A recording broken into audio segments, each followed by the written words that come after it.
There's loads to talk about, including Salman Rushdie, who is in a hospital bed in America because he was stabbed 15 times. And we've had a really interesting caller that Lucy, our call handler and assistant producer, has put through to me. And we're not going to use this lady's real name just to protect the identity of her husband. We're going to call her Mary. Mary's not her real name, but she is calling from London. And she has a really interesting tale to tell. Mary, you're very welcome to Talk TV this morning. Oh, thank you, Peter. Thanks for taking the call. It took me a long time to make this call. And tell us why you've made it, because you have a really interesting connection to Salman Rushdie, don't you? Absolutely. My husband came home one day, packed a bag. He was in the diplomatic protection group of the Metropolitan Police. So these are the policemen who protect people who need protection, who are under threat of their life. Yeah. The threat. He also did a lot with Reverend Ian Paisley when he came over here, protected him a lot. But he came home one day and he packed his bag, and I said, "What are you doing?" He said, "I can't tell you. I can't tell you." And he packed the bag and off he went. A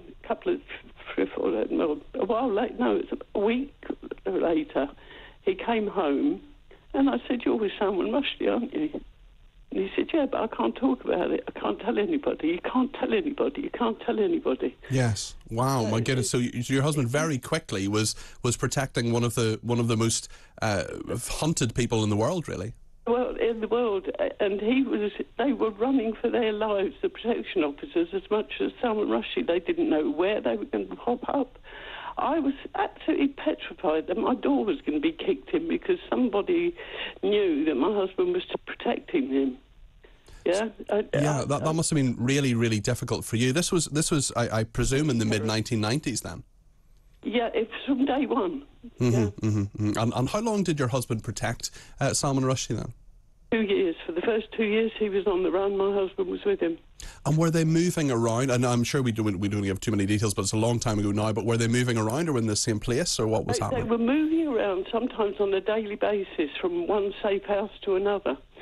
They were making up stories that they were, Jaguar representatives, because they all had these big armour-plated Jaguars that they were going around in. Yeah, and they had so many stories wherever they were in the country. I can tell you they covered the whole country. My goodness.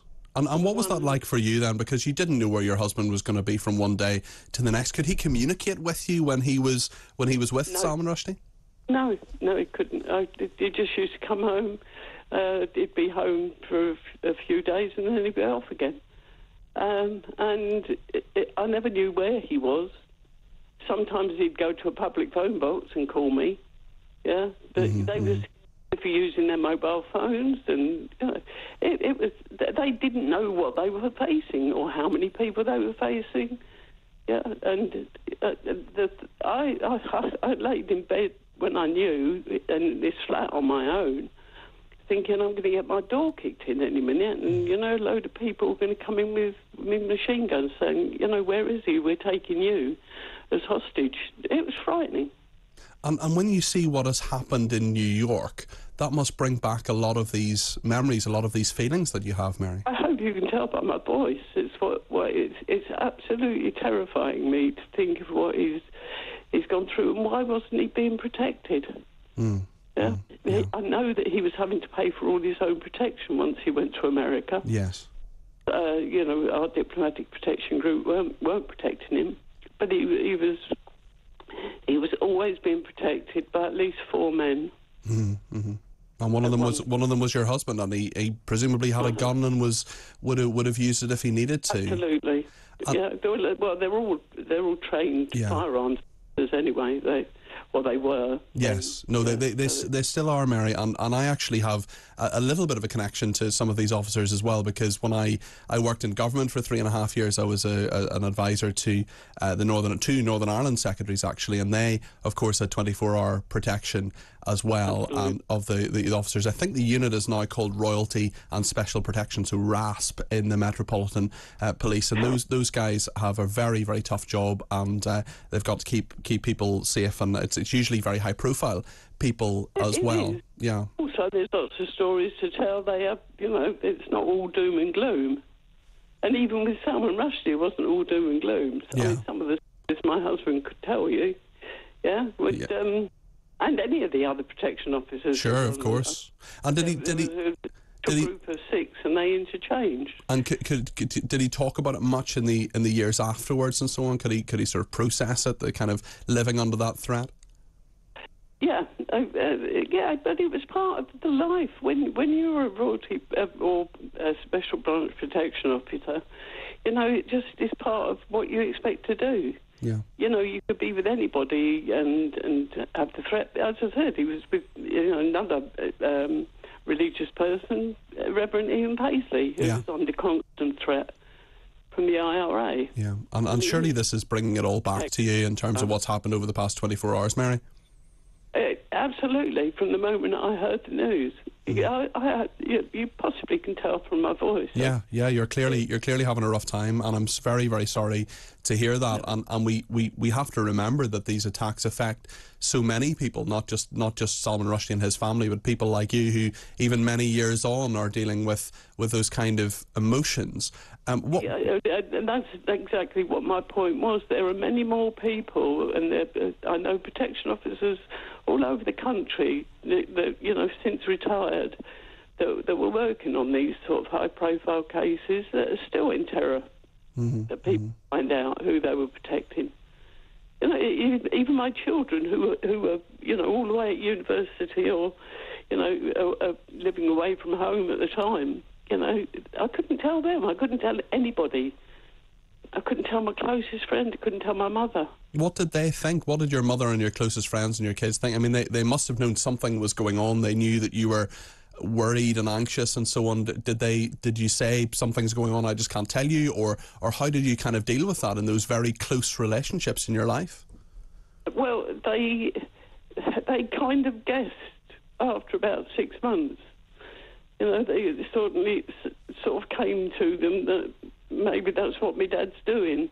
But by that time he was more relaxed into it, and he could just brush away, or he could just say, well, that's what your dad does. You know what your dad does. Yeah. Yeah, my goodness. And I mean, we forget the bravery of these officers, because they are, by very nature, they have to be anonymous in what they do, but they see and hear so many kind of interesting and sometimes very terrifying things. How did your husband find Salman Rushdie? What did he make of him as a person? I'm not going to tell you. I'm sorry. I'm not. That's okay. That's all right. That's okay. No problem. I'm not going to, because they're one of the protection officers wanted to write a book, and there was injunctions and all sorts of things. Writing a book about. No, you certainly got to be careful, even all these years later. Yeah. So what is your message, Mary, to Salman Rushdie's family today? What would you like them to hear from you? My heart goes out to them. His son, who was also being protected by these people as well. This son, who was only about 10 to 12 years old, as I recall at the time. Yeah. What must he be going through? His ex-wife, Marianne, the authoress, what must she be going through? Because she was in hiding with him for the first part. And especially when you think perhaps the threat has lifted a bit, maybe things just aren't as bad, maybe people have moved on, and then this happens, Mary. But then you're talking about extremists, aren't we? Yeah. You lived in Northern Ireland, you know what extremists. Yeah. And people people were making the point earlier about using religion. There were paramilitaries in Northern Ireland who said, for God and Ulster. They said they thought it was a sort of holy war that they were fighting in some way. Yeah, I don't know how you get through to the minds of the people like that. But thank goodness they are a very, very, very, very small minority of us. The rest of us, just want everybody to be able to speak what they want to speak. And just get on with their lives. Freedom. Sorry, say that again? Well, the rest of us, we just want everybody to be able to speak what they want to speak, say what they want to say, write what they want to write, Yeah, free speech, freedom of the press. With, lots of things that are written or that are spoken. and films, but don't watch a film you don't like. Well, that's the nature of a free society, and that those values. Don't read a book you don't want to read. Yeah, absolutely, and those values of a free society are the values that your husband was protecting in his job, and he did a great job, and we thank you not just to him and to all our police officers who do such a great job, but also to their families and people like you who support them, and we need to remember you today in all of this. So thank you so much for the call. Thank you. Thank you. Really appreciate you talking to us today. Mary's not her real name, but because it involves her husband's identity, we're going to just call her Mary. She's certainly she is in London, but Mary is not her name. But I thought that was a really, really interesting insight into the family of someone who's dealing with protecting Salman Rushdie back in the 90s, and even today. You could hear it in her voice. You could hear what she was saying there, the emotions flowing back, and all the worry and stress and anxiety that was there for that really brave woman who gave us a call